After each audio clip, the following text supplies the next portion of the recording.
Le pasteur émérite va délivrer le message avec pour titre Genèse, la 26e session, le deuxième jour de la création. Première session. Chers frères et sœurs en Christ, tous les membres des églises branches et des sanctuaires locaux, les téléspectateurs d'Odyssée et tous les enfants de Dieu qui assistent au culte via Internet. Ceci est la 26e série de sessions sur la Genèse. Dans la dernière session, j'ai expliqué les œuvres du premier jour de la création. Je vais maintenant parler du deuxième jour de la création. Aucun humain n'a observé le processus de la création de Dieu. Alors, comment Moïse, celui qui a écrit la Genèse, aurait-il pu connaître tous ces processus de la création? Parce que Dieu en a personnellement parlé à Moïse. Dieu était avec Moïse et a montré les preuves que Dieu est vivant. Rien qu'en regardant les miracles des 10 plaies accomplis par Moïse devant Pharaon en Égypte, nous pouvons voir que Dieu est avec Moïse.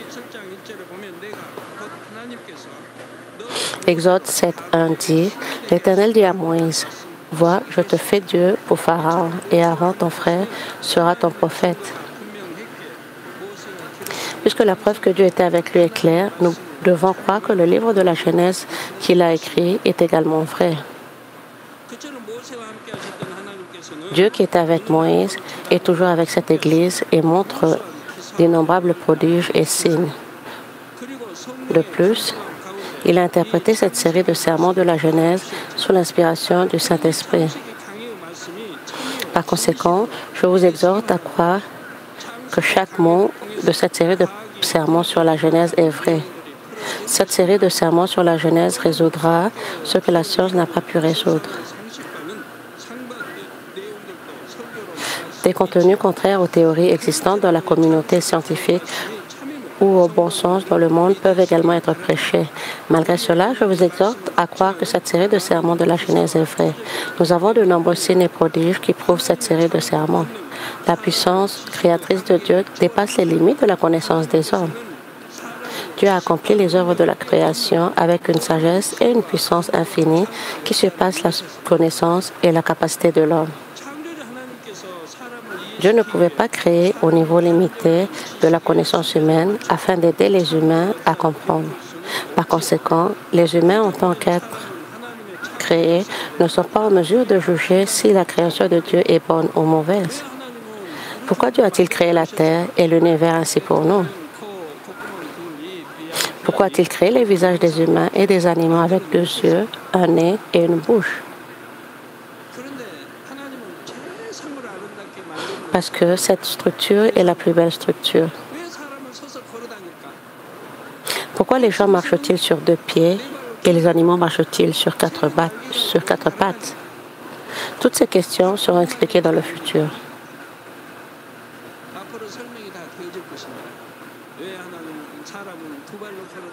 Il y a une raison pour laquelle les oiseaux peuvent voler dans le ciel et pour laquelle les humains marchent sur 2 pieds.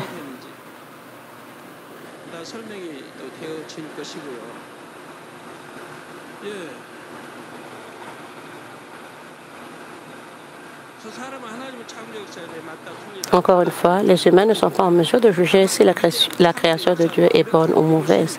Les gens doivent craindre Dieu, le Créateur, qui a parfaitement accompli la grande œuvre de la création. Chers frères et sœurs en Christ, maintenant, laissez-moi vous parler du deuxième jour de la création. À quoi ressemblait la terre avant le deuxième jour?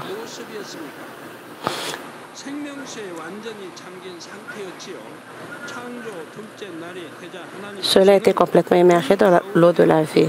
Le deuxième jour de la création, Dieu dit qu'il est une étendue entre les eaux et qu'elle sépare les eaux d'avec les eaux. Dans Genèse 1:6. Comme il l'a dit, l'étendue a été créée au milieu de l'eau de la vie qui recouvrait entièrement la terre. Ici, vous devez vous assurer qu'à cette époque, l'eau ne couvrait pas seulement la surface de la terre. Il y avait suffisamment d'eau pour submerger complètement la plus haute montagne de la terre.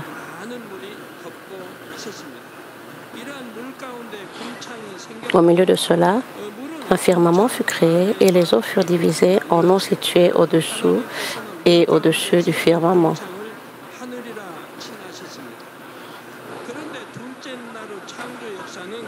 Dieu a appelé l'étendue qui existe entre les eaux, le ciel.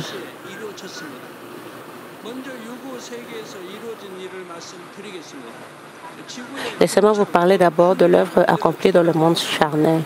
Le fait que l'étendue ait été créée sur la Terre montre que l'atmosphère s'est formée sur la Terre. L'atmosphère est la couche d'air allant du sol jusqu'à 1000 km d'altitude.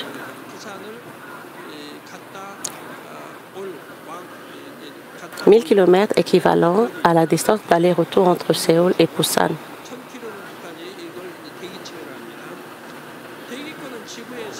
L'atmosphère joue plusieurs rôles en permettant à la vie d'exister sur la Terre. Cela ne s'est pas produit spontanément. Même l'atmosphère est dans la providence de Dieu. L'atmosphère joue de nombreux rôles dans la survie des êtres humains.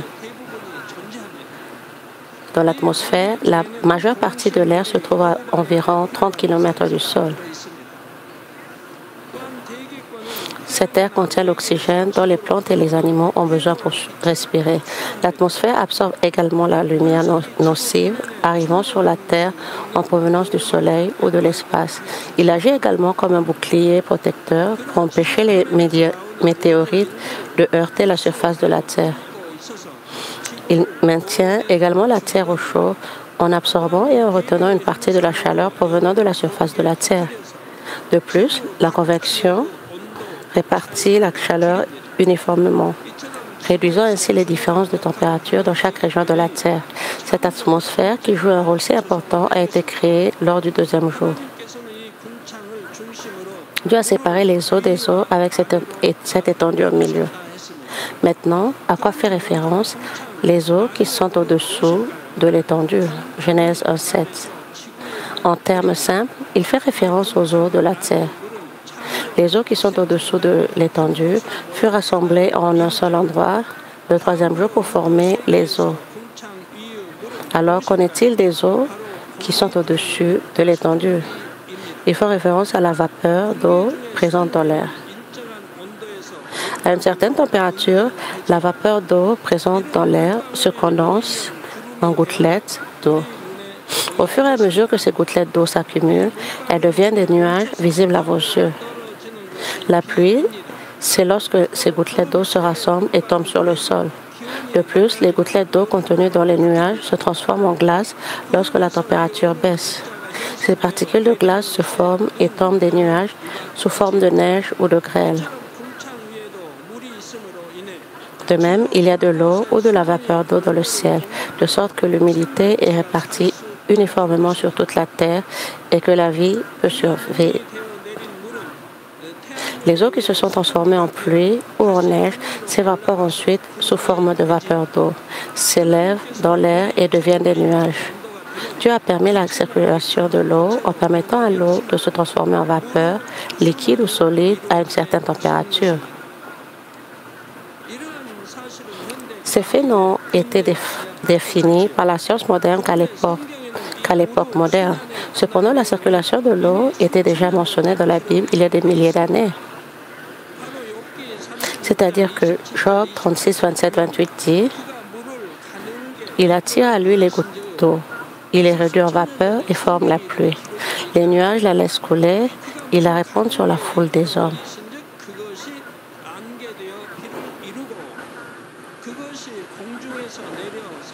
Ce cycle de l'eau était déjà enregistré dans la Bible il y a des milliers d'années. Jérémie 10, 13 dit également, à savoir, les eaux mugissent dans les cieux, il fait monter les nuages des extrémités de la terre. Il produit les éclairs et la pluie, il tire le vent de ses trésors. De plus, Job 26, 8 dit, il renferme les eaux dans ses nuages et les nuages n'éclatent pas sur leur poids.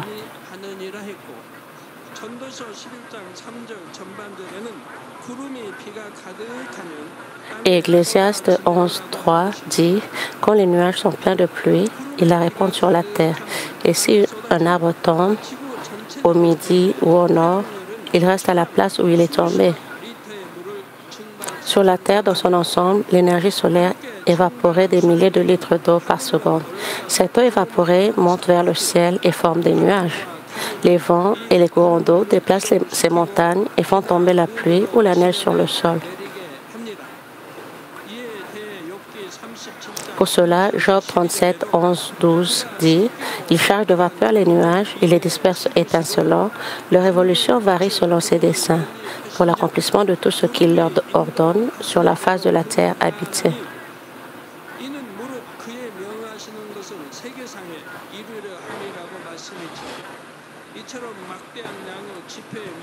De même, c'est l'étonnante sagesse de Dieu qui permet à de grandes quantités d'eau de surface de défier la gravité et de s'élever dans l'atmosphère, mais de rester en suspension dans l'air jusqu'à ce qu'elles se déplacent vers les zones où elles sont nécessaires.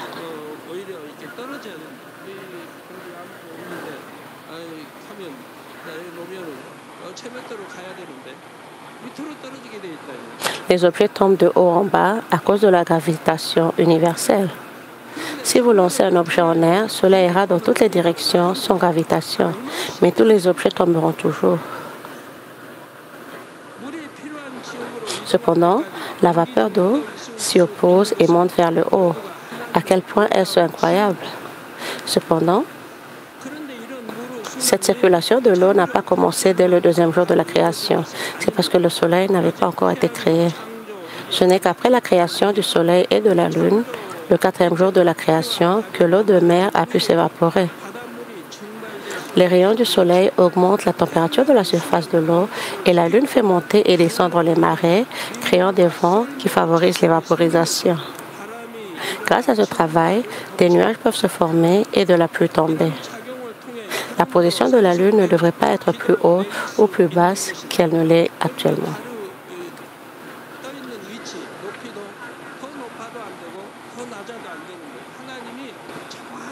Dieu a mesuré avec précision la lune et a provoqué le flux et le reflux à travers la lune.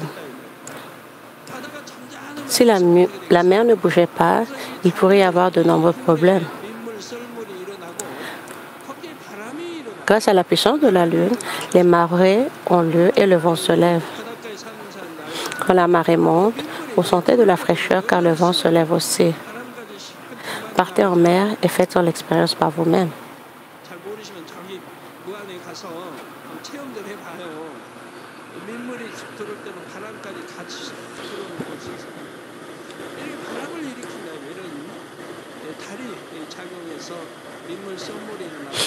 Grâce à cette action de la Lune, des flux et reflux se produisent, le vent souffle et l'humidité est contrôlée.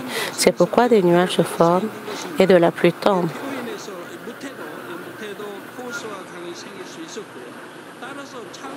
À cause de la pluie, des lacs et des rivières se sont formés sur le territoire. Bien sûr, des eaux séparées sont apparues entre les cieux le deuxième jour, mais les rivières et les lacs ne sont pas encore apparus.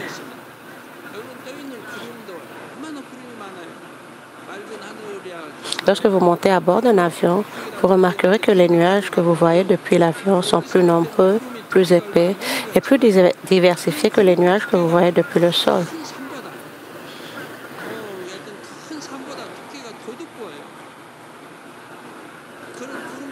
Certains nuages sont plus épais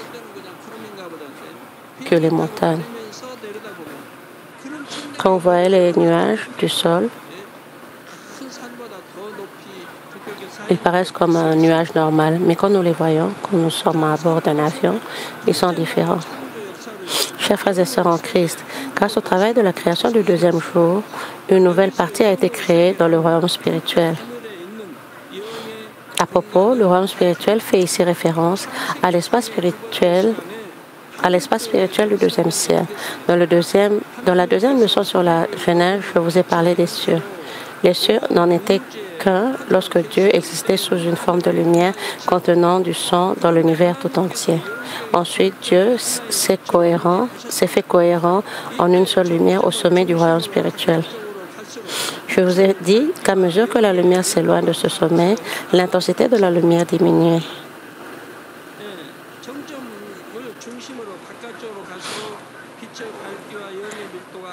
Les quatre univers ont donc été divisés selon qu'ils étaient éloignés ou proches de la lumière fondamentale.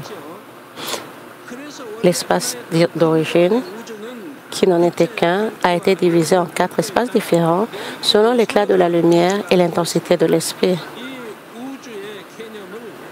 Ce concept d'espace est exprimé dans le terme de ciel. Par conséquent, 4 espaces signifient 4 cieux. En même temps, la lumière originelle qui s'est recueillie au sommet du royaume spirituel s'est divisée en Dieu, la Trinité.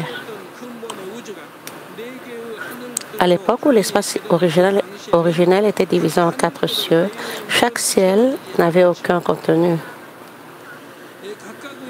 Ils ont d'abord été divisés pour que chacun remplisse son objectif. Puis le contenu a été créé plus tard pour remplir les espaces. Tout d'abord, les contenus destinés à remplir le 4e ciel, qui est l'espace de Dieu la Trinité, ont été créés. Autrement dit, les trônes sur lesquels siègent Dieu le Père, Dieu le Fils et Dieu le Saint-Esprit, et leurs demeures ont été préparées. Et puis, des êtres spirituels tels que les anges et les chérubins que Dieu contrôlerait ont été créés dans le 3e ciel et leurs lieux d'habitation ont également été créés. D'ailleurs, ce 3e ciel n'est pas réellement un lieu spirituel pour les anges ou les chérubins, mais plutôt le lieu où les enfants sauvés de Dieu, un lieu pour les enfants sauvés de Dieu. Le royaume céleste a été créé au 3e ciel. Ce royaume céleste a commencé à être créé sérieusement après la résurrection du Seigneur et son ascension au ciel. Des bâtiments et des maisons ont été construits dans les cieux. Faire vos devoirs et faire du bénévolat sur terre deviennent vos récompenses et vos matériaux pour construire votre maison. Votre maison au ciel est beaucoup plus grande et à une plus grande échelle que celle de la terre. Votre maison dans la Nouvelle-Jérusalem est immense et votre jardin est incroyablement grand.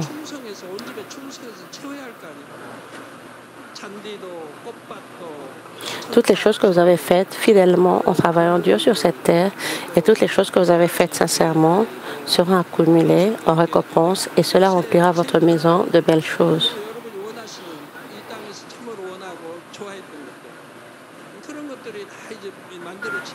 Également la taille et la forme de votre maison comme vous le souhaitez. Si vous aménagez, votre maison dans la Nouvelle-Jérusalem dispose d'une piscine. Mais rappelez-vous que renoncer à votre sport ou à votre habitude préférée pour le Seigneur sera récompensé par une piscine ou autre chose. Si vous aimez le bowling mais n'y jouez plus pour le royaume de Dieu, lorsque vous vous consacrez à Dieu, le Seigneur vous créera un bowling dans la Nouvelle-Jérusalem.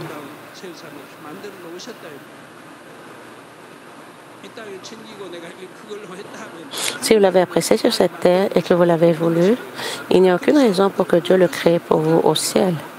Par conséquent, renoncer aux joies du monde est une bénédiction. C'est une bénédiction parce que Dieu le construit dans votre demeure éternelle au ciel. Revenons au sujet principal. Après la résurrection et l'ascension du Seigneur au ciel, les demeures et les rues du ciel ont commencé à être créées. Comme le dit le livre de Jean, notre Jésus-Christ, notre Seigneur, est le directeur général au ciel. Il construit les maisons où vous habiterez dans le futur. À propos, l'époque à laquelle un espace spirituel appelé 3e ciel a été créé est différente de l'époque à laquelle le royaume céleste a été créé. Il en est de même pour le 1er et le 2e ciel. L'époque à laquelle ces cieux ont été créés était la même que celle où le 3e et le 4e ciel ont été créés. Cependant, à cette époque, il existait comme un espace vide où il n'y avait aucun contenu. À travers les œuvres de la création, Dieu a commencé à remplir les 2e et 1er ciels de contenu un par un. Les éléments importants du 1er ciel sont la terre, qui est le lieu de la culture humaine, ainsi que le soleil, la lune et les étoiles qui affectent la terre. Ces choses ont été créées de manière ordonnée pendant la période de la création de la terre et de la création des 6 jours. Alors, quand le contenu du royaume spirituel était également appelé le 2e ciel a été créé, c'était le 2e jour de la création. Maintenant, quelles sont les principales parties du deuxième ciel et comment ont-elles été créées? Selon le verset biblique de ce soir, Dieu a créé l'étendue et l'a appelé ciel.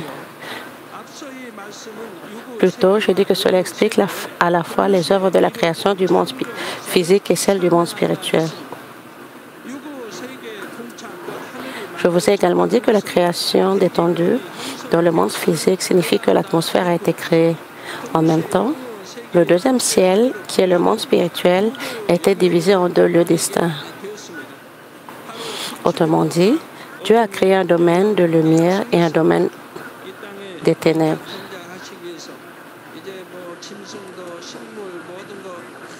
Dieu a créé les plantes et les animaux parce qu'ils sont nécessaires à la culture humaine. En créant une atmosphère sur la Terre, Dieu a protégé la Terre en bloquant les substances nocives de l'univers. L'étoile filante que vous voyez est une météorite ou un météore flottant dans l'espace qui heurte l'atmosphère et brûle.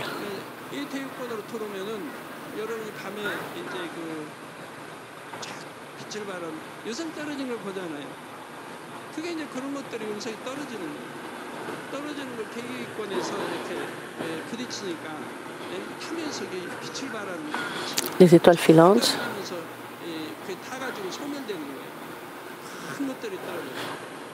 et éclatant et tombent au ciel, mais cela était déjà brûlé quand cela atteint l'atmosphère. Et parfois, cela arrive que les météorites atteignent le sol sur la Terre. Il y a des gens qui collectent ces météorites parce que cela a une grande valeur, mais les collecter, cela n'est pas facile. Lucifer et les mauvais esprits libérés des abysses le premier jour de la création sont venus séjourner dans ce domaine des ténèbres du deuxième ciel le deuxième jour. Pendant la période de la culture humaine, Dieu a permis à Lucifer et aux mauvais esprits d'habiter dans le domaine des ténèbres du deuxième ciel.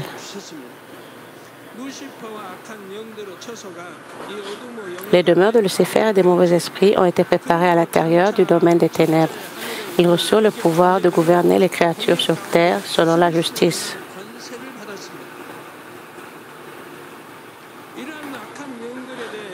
À propos de ces mauvais esprits, Éphésiens 2:2 les appelle selon le prince de la puissance de l'air.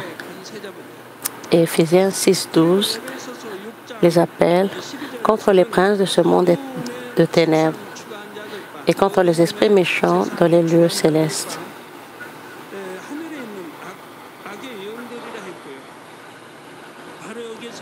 Dans ces versets, l'air et les lieux célestes font tous référence au même endroit qui est le domaine des ténèbres dans le deuxième ciel. De même, de nombreuses parties de la Bible parlent d'un endroit distinct où habitent les mauvais esprits. Maintenant, qu'y a-t-il à l'intérieur du domaine de la lumière au deuxième ciel? Le lieu où aura lieu le banquet de noces de 7 ans avec le Seigneur sera créé dans ce royaume de la lumière au deuxième ciel.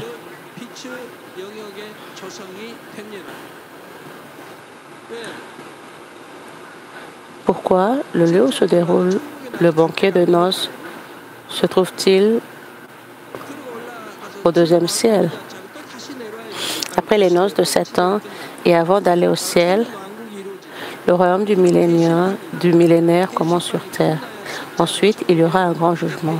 Et seulement après cela, une place vous sera assignée au ciel, au troisième ciel. Le banquet de noces aura donc lieu au deuxième ciel. 1 Thessaloniciens 4:17 dit: Ensuite, nous les vivants qui serons restés, nous serons tous ensemble enlevés avec eux sur des nuées à la rencontre du Seigneur dans les airs, et ainsi nous serons toujours avec le Seigneur. L'air, dans ce verset, fait référence à l'endroit séparé à l'intérieur du domaine de lumière du deuxième ciel.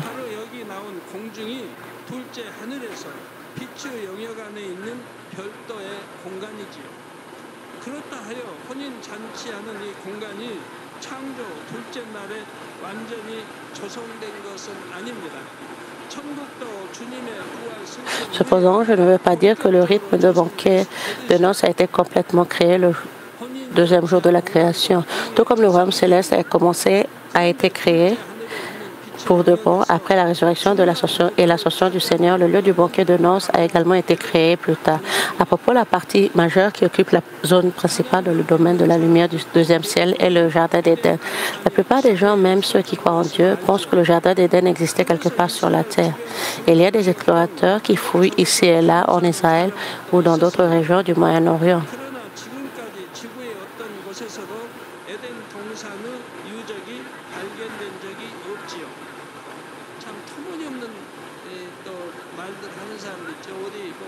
Cependant, aucun vestige du jardin d'Éden n'a jamais été retrouvé nulle part sur cette terre. Ceux qui recherchent le jardin d'Éden sur cette terre sont des gens qui ne connaissent pas trop la Bible. S'ils trouvaient un bel endroit sur terre, ils pensaient que ce serait le jardin d'Éden. Cependant, dans la Bible, Éden est un lieu éternel, où il n'y a ni mort ni maladie. Alors combien de personnes y vivent? Mais ce petit bout de terre sur terre est-il un Éden?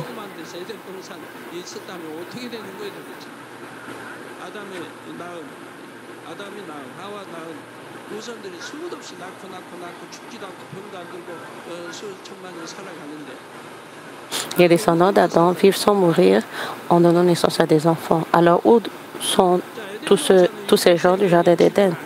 Vont-ils vraiment vivre dans le petit pays appelé Éden que les gens de la terre ont trouvé sur cette terre? Le jardin d'Éden n'a pas été créé sur cette terre. Le monde physique, mais dans le deuxième ciel, le monde spirituel. Le jardin est une petite cour pour les gens. Pourtant, le jardin d'Éden est immense. C'est un endroit incroyablement vaste qui ne peut être comparé à cette terre. Après que Dieu eut créé Adam, le premier homme sur terre, il l'a amené dans le jardin d'Éden au deuxième ciel. Cela était possible parce que même si Adam avait été créé à partir de la poussière, il n'était pas un être charnel. Genèse 2:7 dit, « L'Éternel Dieu forma l'homme de la poussière de la terre. Il souffla dans ses narines un souffle de vie, et l'homme devint un être vivant. »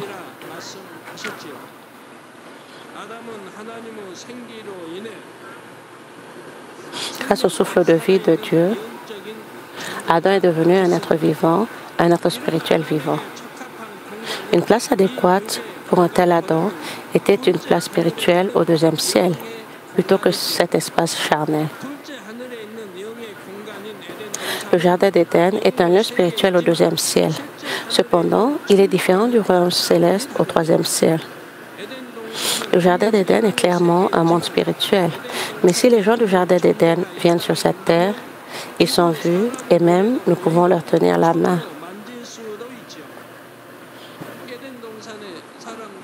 Lorsque les portes du deuxième ciel s'ouvrent, nous pouvons voir les gens dans le jardin d'Éden.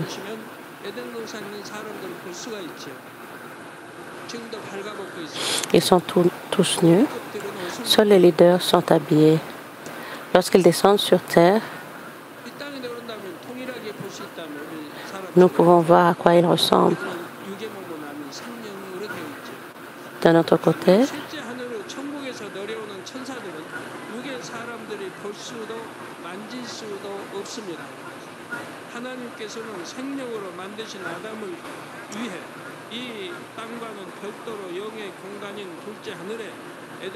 en particulier dans la série de sermons de la prochaine série,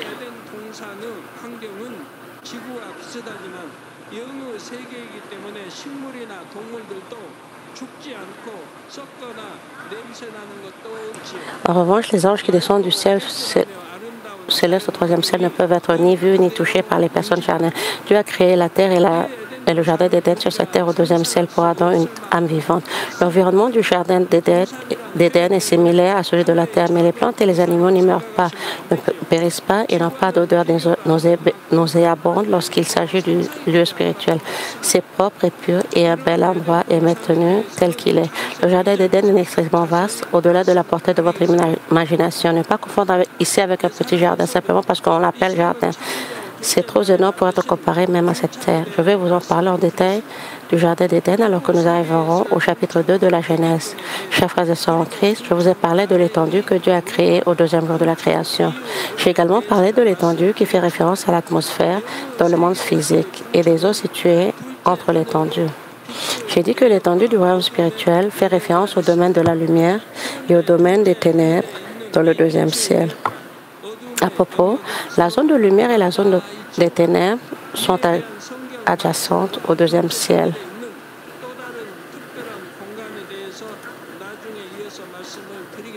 J'introduirai ces versets correspondants dans la Bible ainsi que notre espace spécial dans le deuxième ciel, dans les séries de sermons ultérieures de la Genèse. En particulier, dans la série de sermons de la semaine prochaine sur la Genèse, je parlerai de la mystérieuse providence de la création reflétée dans la neige qui tombe du ciel. Je vais vous parler de la mystérieuse providence de la création qui se voit dans vos yeux, que le Père l'a expliqué en profondeur. À propos des flocons de neige, pourquoi Dieu les a-t-il créés sous cette forme? Dieu l'a créé de la plus belle manière. Il explique pourquoi les gens doivent marcher, pourquoi les animaux doivent ramper et pourquoi les oiseaux doivent voler. C'est pourquoi je prêcherai bientôt sur ce sujet.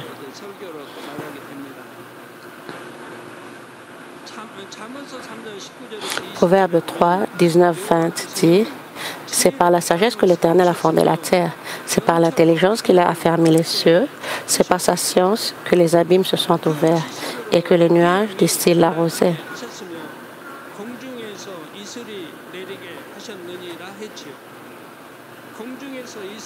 Même le phénomène de la création de la rosée dans l'air a été créé par la sagesse de Dieu. Dieu aspire finement la vapeur d'eau et la transforme en pluie et en neige. Comment fait-il pour attirer l'humidité vers le ciel? J'espère que vous pourrez ressentir et réaliser la puissance, la nature divine et l'amour délicat de Dieu, même à partir de la rosée sur une feuille. Ceux qui reçoivent suffisamment d'eau ne ressentent pas l'importance de l'eau. D'un autre côté, les gens peuvent ressentir un besoin désespéré d'eau dans un endroit comme un désert. Cependant, Dieu a préparé au moins un moyen pour les êtres vivants de survivre dans un désert. C'est la rosée du matin. Le désert est très chaud et il n'y a pas une seule goutte d'eau. Comment les plantes et les animaux y vivent-ils? Pourquoi Dieu les a créés pour vivre? La réponse est la rosée du matin.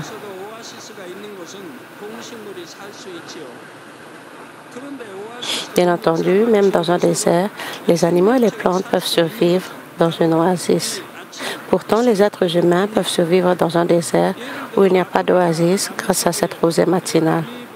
Par exemple, voici un moyen pour un coléoptère de survivre dans le désert de Namib, en Afrique du Sud-Ouest.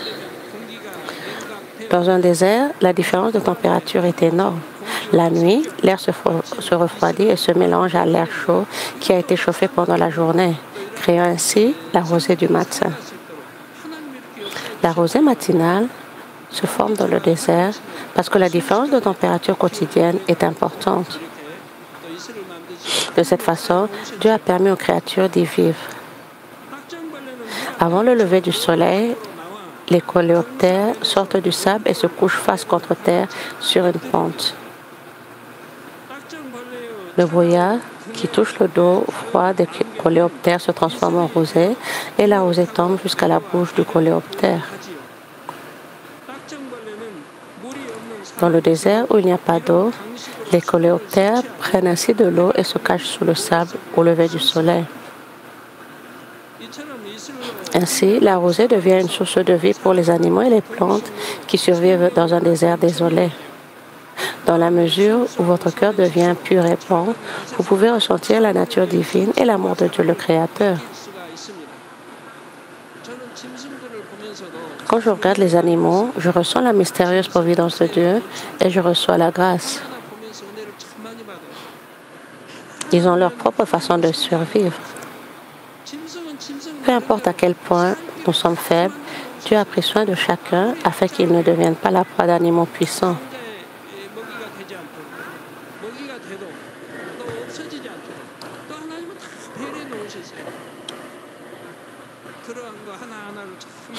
Peu importe à quel point nous sommes faibles, Dieu a pris soin de chacun afin qu'ils ne deviennent pas la proie d'animaux puissants. Lorsque vous regardez ces écosystèmes d'animaux, vous pouvez ressentir l'étonnante providence de la création de Dieu.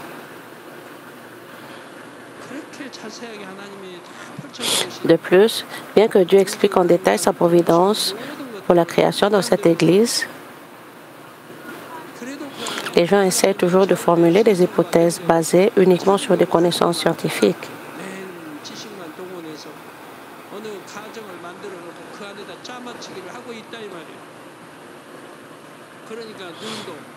Si vous regardez les flocons de neige, ils sont tous de forme hexagonale.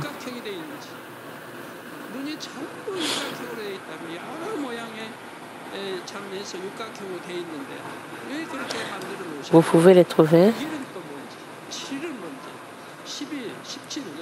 tous de forme hexagonale. Vous savez que les nombres ont aussi une signification spirituelle comme 6, 7, 12, 17. Si vous regardez les nids d'abeilles, ils sont tous hexagonaux. J'expliquerai ces choses la prochaine fois. De plus, vous écoutez maintenant des explications détaillées sur la providence profonde et étonnante de la création de Dieu. Par conséquent, puissiez-vous posséder un cœur d'autant plus pur et bon pour comprendre même la profondeur du cœur de Dieu et vivre la vie que Dieu veut que vous viviez. Au nom du Seigneur Jésus-Christ, je prie. Amen. Prions en pensant au sujet du message et que nous allons garder ces paroles en nous.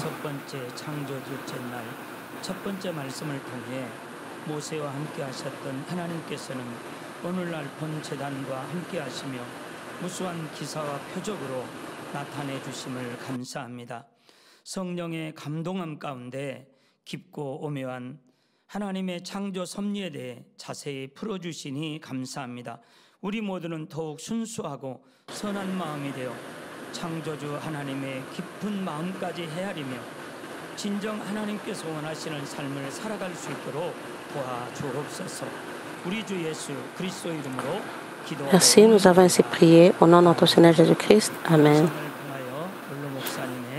Comme nous allons recevoir la prière du pasteur émérite pour les malades sur la vidéo, s'il vous plaît, posez vos mains sur vos parties faibles de votre corps.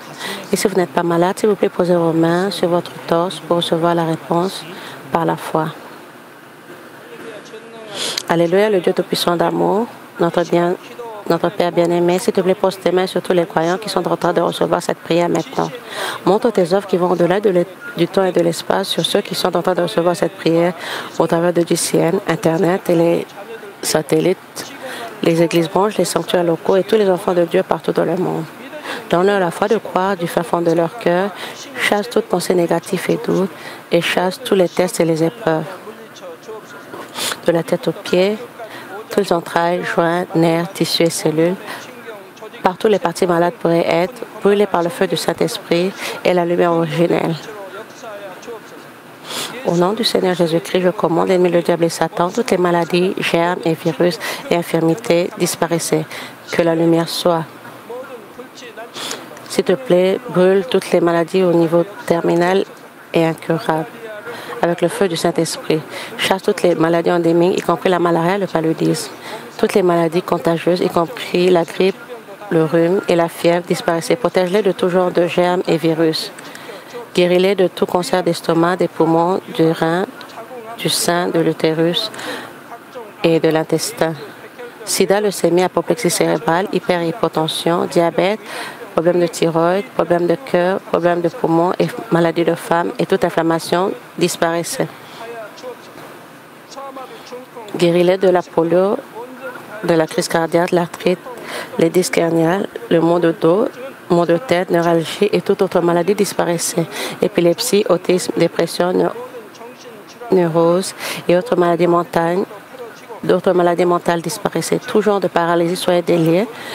Levez-vous, marchez et sautez. Que les yeux puissent bien voir, que les oreilles puissent bien entendre, que les aveugles puissent bien voir, que les sourds puissent bien entendre et que les muets puissent parler. Guéris tous les effets secondaires de tout genre d'accidents, fixe leurs os brisés, restaure-les de toutes les brûlures. Permets que la chaleur et les sensations de brûlure puissent disparaître. Père, permets que toute cicatrice puisse disparaître. Soyez purifiés de tout genre de dépendance à la drogue, poison et toute autre substance. Que les nerfs morts, tissus et cellules puissent être régénérés, réanime les morts à l'amphi. Donnons la bénédiction de la conception. Recevez la bénédiction de la conception. Au nom du Seigneur Jésus-Christ, je commande l'ennemi, le diable et Satan, les princes de l'air, les mauvais esprits et leurs servants disparaissez. Disparaissez, esprits impurs, mauvais, faux, de tromperie et esprit de séparation et toutes les forces des ténèbres. Délie les liens des ténèbres, ténèbres disparaissez, que la lumière soit. Dieu le Père, donne-leur la force de pouvoir s'écrier à haute voix dans la prière et la puissance de pouvoir se débarrasser des péchés et d'atteindre la sanctification. Comme leurs âmes prospèrent, permet que tout puisse bien aller avec eux et que leur famille puisse être évangélisée. Protège-les de tout genre d'accidents et désastres au travers de cette semaine et bénis-les pour qu'ils puissent mener une vie prospère sans aucun problème. Avec le feu ardent du Saint-Esprit, les autres célestes et les anges, et avec tes yeux ardents, protège tous tes enfants, leurs familles, leur lieu de travail et leur commerce. Donne la sagesse aux étudiants et qu'ils puissent comprendre, et donne-leur l'enthousiasme et la ferveur de pouvoir bien étudier. S'il te plaît, garde leur cœur et leurs pensées des choses de ce monde et qu'ils puissent aimer Dieu avec plus de ferveur.